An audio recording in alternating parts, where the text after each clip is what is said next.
বাঙালি বাঙালির উদযাপন না করে, বাঙালি বাঙালির কন্ট্রিবিউশনকে যদি গোটা দেশের সামনে শোকেজ না করে, তো কে বাঙালিকে চিনবে, কে বাঙালিকে পাত্তা দেবে? বাঙালিকে চিনবে কি শুধুমাত্র 26,000 চাকরিজীবীর জন্য? বাঙালির এই যে এত বড় অবদান, এই অবদানকে রাজ্য সরকার যেভাবে উদযাপিত করা উচিত ছিল সেভাবে একদমই উদযাপন করছে। রাজনীতির বাইরে আমরা কিছু কল্পনা করতে পারি না। আমরা আছি বন্দে মাতরমের সঙ্গে। এটা একটা সুপরিকল্পিত একটা এজেন্ডা। ইদানিংকালে যে বন্দে মাতরমের সঙ্গে জনগণমনের মনোজ যে লাগিয়ে দেওয়ার চেষ্টা হচ্ছে, যে বিভাজন করার চেষ্টা করা হচ্ছে, এটা তারই একটা এই এজেন্ডার এটা একটা সুদূরপ্রসারী একটা কৌশল, যে রবীন্দ্রনাথকে ছোট করো, রবীন্দ্রনাথকে ছোট করো, রবীন্দ্রনাথকে ছোট করো। 1875 সাল হুগলির চুঁচুড়ায় গঙ্গার ধারে একটি বাড়িতে বসে সাহিত্য সম্রাট বঙ্কিমচন্দ্র চট্টোপাধ্যায় যে বন্দে মাতরম লিখেছিলেন, শুক্রবার তার সার্ধশতবর্ষ। স্বাধীনতা সংগ্রামে ঐতিহাসিক ভূমিকা নেওয়া বন্দে মাতরমকে 1950 সালের 24শে জানুয়ারি সংবিধান সভায় ডক্টর রাজেন্দ্র প্রসাদ জাতীয় সঙ্গীত জনগণমনর সমমর্যাদায় ভূষিত করেছিলেন। বন্দে মাতরম হয়েছিল জাতীয় গীত। তাই সাংস্কৃতিক মন্ত্রকের আয়োজনে বন্দে মাতরম গানের সার্ধশতবর্ষ ঘটা করে শুক্রবার পালন করে বিজেপি। তবে শুধু তাই নয়, সেই সঙ্গে বাংলার শাসক দল তৃণমূলকে দফায় দফায় তোপও দেখেছে পদ্ম শিবির।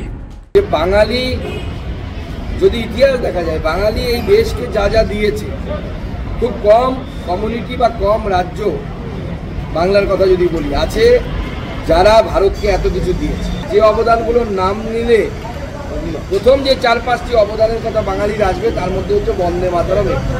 সেই বাঙালির কন্ট্রিবিউশন আজ বাংলার সরকার তারা কোনো উদযাপনই করছে না। আজকে বাংলার স্কুলে স্কুলে কোথাও বন্দে মাতরম গাওয়া হচ্ছে না, শুধুমাত্র ভোট ব্যাংকে পুঁজি করার জন্য। এটা সেই মানসিকতা, যে মানসিকতার কথা আজকে মাননীয় প্রধানমন্ত্রী তুলে ধরলেন।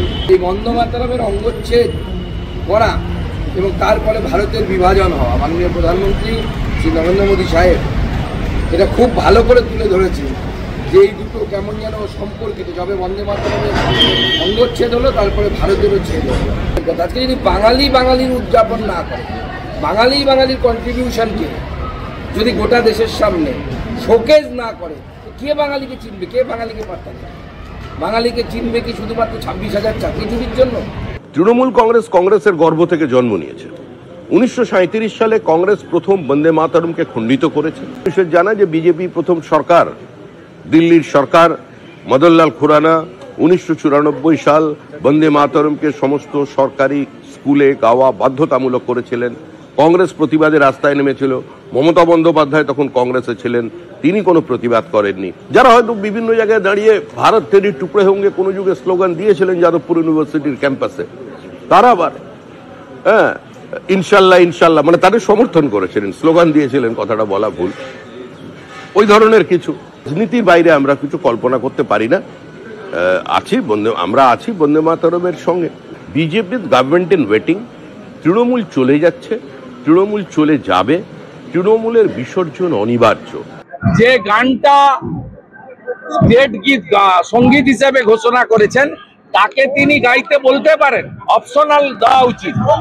এ কোনটা অ্যাকসেপ্ট করবে, এটা অপশনাল থাকা উচিত। কিন্তু যেভাবে ম্যান্ডেটারি করেছেন, মিসইউজ করেছেন এবং বেছে নিয়েছেন এমন একটা দিনকে, যেদিন ঋষি বঙ্কিমচন্দ্র 1875 সালে আজকের দিনে এই গানটা, এই কবিতাটা রচনা করেছিলেন আনন্দমঠে। এটা বিজেপিকে ছোট করেননি ওনারা ছোট করেছেন ঋষি বঙ্কিমচন্দ্রকে এবং বন্দে মাতরম। বন্দে মাতরম আমাদের আত্মার সঙ্গীত, আমাদের এক সুরে বাঁধার সঙ্গীত।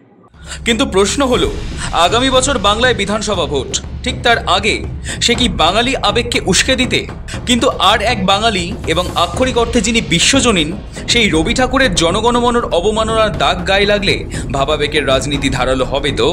এই প্রশ্নই উঠছে। আর এখানেই মুখ খুলল তৃণমূল। পরিকল্পনা মাফিক ইতিহাস বিকৃত করে কবিগুরুকে অপমান করছে বিজেপি। জনগণমন বিতর্কে সরব তৃণমূল। তাদের অভিযোগ, বিজেপি কোনোদিনই রবীন্দ্রনাথকে শ্রদ্ধা করতে জানেন না, এবারও পরিকল্পনা মাফিক ইতিহাস বিকৃত করে কবিগুরুকে অপমান করছে। রবীন্দ্রনাথ ঠাকুরকে বিজেপি বরাবরই পছন্দ করেন না, সেই জন্যই আমি বিস্মিত নই। বিজেপি একেবারেই পছন্দ করে না। তার তিনটে মূলত কারণ। এক, রবীন্দ্রনাথ নিজে ব্রাহ্মণ বা হিন্দু ছিলেন না। রবীন্দ্রনাথ বিজেপি কোট আনকোট বলে যাদের হিন্দু বলে দাগিয়ে দিতে চায় একটি বিশেষ শ্রেণীকে, রবীন্দ্রনাথ সেই শ্রেণীতে পড়েন না। দুই, রবীন্দ্রনাথ সবসময় তার গোটা লেখা, গোটা জীবন, গোটা সাহিত্য এবং অন্যান্য কর্মের মধ্যে দিয়ে সবসময় হিন্দু এবং মুসলমান এই যুক্ত ঐক্যের কথা বলে গেছেন, সম্প্রীতির কথা বলে গেছেন। এটাও বিজেপির একেবারে নাপসন্দ যে ভারতের স্বাধীনতা সংগ্রামে যারা ভারতের জাতীয় কংগ্রেস নামক দলের যারা আদি পুরুষ, ধরা যাক মহাত্মা গান্ধী বা শ্রী জওহরলাল নেহেরু, ভারতের প্রথম প্রধানমন্ত্রী, তাঁরা রবীন্দ্রনাথকে বিশেষভাবে শ্রদ্ধা করতেন। এবার কংগ্রেসের সঙ্গে জনসংঘ বা বিজেপি বা আরএসএস এর যা ঝামেলা, তার দায় রবীন্দ্রনাথ নিতে পারেন না। শুধু বাংলা বা ভারতবর্ষের নয়, রবীন্দ্রনাথ সারা পৃথিবীর। এটা একটা সুপরিকল্পিত একটা এজেন্ডা। ইদানিংকালে যে বন্দে মাতরমের সঙ্গে জনগণমনের মনোজ যে লাগিয়ে দেওয়ার চেষ্টা হচ্ছে, যে বিভাজন করার চেষ্টা করা হচ্ছে, এটা তারই একটা সুদূরপ্রসারী, এই এজেন্ডার এটা একটা সুদূরপ্রসারী একটা কৌশল যে রবীন্দ্রনাথকে ছোট করো, রবীন্দ্রনাথকে ছোট করো, রবীন্দ্রনাথকে ছোট করো। ভারতীয় জনতা পার্টির বাংলার বিরোধিতা করতে গিয়ে সেই নিজের সীমাটা নিজেই লঙ্ঘন করছেন। বাংলার বিরুদ্ধে কিংবা তার বিরোধিতা করতে গিয়ে বাংলার ঐতিহ্য, কৃষ্টি, বাংলার ভাষা, বাংলার মানুষ, আমরা বাঙালি, প্রত্যেকেই আক্রমণ করছেন এবং প্রত্যেকেই অপমান করছেন প্রতিনিয়ত, প্রতিদিন। ইংরেজদের খুশি করতে রবীন্দ্রনাথ ঠাকুর লিখেছিলেন জনগণমন। কর্ণাটকে বিজেপি সাংসদ বিশ্বেশ্বর কাগেরির এই মন্তব্য ঘিরে দেশ জুড়ে শুরু হয় তীব্র বিতর্ক। তার মতে ভারতের জাতীয় সঙ্গীত হওয়া উচিত ছিল বন্দে মাতরম। এই মন্তব্য প্রকাশ্যে আসতেই চাঞ্চল্য ছড়ায়। কর্ণাটকের শাসক দল কংগ্রেসও বিজেপির এই বক্তব্যের তীব্র নিন্দা করেছে। ব্রাত্য বসুরা পাল্টা বলেন, এই দাবি সম্পূর্ণ ভিত্তিহীন। জনগণমন লেখার সঙ্গে পঞ্চম জর্জের আগমনের কোনো সম্পর্ক নেই। বিজেপি মিথ্যাকে ইতিহাস হিসেবে তুলে ধরছে। এইভাবে কবিগুরুকে ছোট করা চলবে না। 11 ডিসেম্বর এই গান রচনা হয়েছিল, 27 ডিসেম্বর এই গান প্রথম গাওয়া হয়। এই গানের সঙ্গে পঞ্চম জর্জের আসা বা যাওয়ার কোনো সম্পর্ক নেই। কর্ণাটকায় যিনি একজন সাংবিধানিক পদে রয়েছেন, সংবিধানের শপথ নিয়েছেন, তিনি বাংলার বিরোধিতা, এই অবমাননার উক্তি, এই অবমাননা, এই অপমান, বাংলাকে টার্গেট করা, বাংলাকে প্রতিনিয়ত এই ইনসাল্ট করাটা ভারতীয় জনতা পার্টি উদ্দেশ্য প্রণোদিতভাবেই করছে। তৃণমূল বলছে পুজোর সময় মুখ্যমন্ত্রীর লেখা গান প্রকাশিত হয়, আর সেই সময় যদি স্বরাষ্ট্রমন্ত্রী উদ্বোধনে আসেন তাহলে কি বলা যাবে মুখ্যমন্ত্রী তাকে স্বাগত জানাতে গান লিখেছেন? এ তো হাস্যকর যুক্তি। এই পুজোর সময় আমরা দেখতে পাবো যে মাননীয় মুখ্যমন্ত্রী কিছু গান তিনি রিলিজ করেছেন, আবার সেই সময় দেশের মাননীয় স্বরাষ্ট্রমন্ত্রী তিনি পুজোয় কলকাতা উদ্বোধন করতে এসেছিলেন। কিন্তু সে দুটো কাকতালীয়। কেউ যদি বলে যে গান তার উদ্দেশ্যে লেখা, সেটা যেমন হাস্যকর হবে, হ্যাঁ, সেটা যেমন মিথ্যাচার হবে, ঠিক একই মিথ্যা বিজেপি আমাদের খাইয়ে দিতে চাইছে। রাজ্যের শিক্ষামন্ত্রী আরও বলেন, বঙ্কিমচন্দ্র চট্টোপাধ্যায় ও রবীন্দ্রনাথের মধ্যে বিভেদ তৈরির চেষ্টা করছে বিজেপি। এটা তাদের পুরনো কৌশল। বাঙালি এই অপমান কোনোভাবেই মেনে নেবে না। এটা বাঙালি বা বাংলা মানবে কিনা সেটা বাঙালির ব্যাপার। আমরা মানবো না, আমরা মানছি না। আমার ধারণা গোটা জাতি এটা এই বঙ্কিমচন্দ্রের সঙ্গে রবীন্দ্রনাথের যে লাগিয়ে দেওয়ার এই দুই গ্রেট বাঙালির মধ্যে, এটা এই ধারণার বাঙালি এর প্রতিবাদ করবে। একইভাবে বিষয়টি নিয়ে বিজেপিকে তোপ দেখেছে তৃণমূল নেতা কুণাল ঘোষও। তার কারণ বন্দে মাতরম হচ্ছে জাতীয়তাবাদী শক্তির সেই স্রোতের শিরা ধমনী শ্বাস প্রশ্বাসে যাদের পূর্বসূরীরা বন্দে মাতরম স্লোগান নিয়ে ব্রিটিশের ফাঁসি কাটে জীবন দিয়েছেন, তারা নরেন্দ্র মোদীদের পূর্বসূরীদের মতো জেল থেকে মুচলেখা দিয়ে ছাড়া পাওয়া সেই ইতিহাস প্রকৃত জাতীয়তাবাদীদের নেই।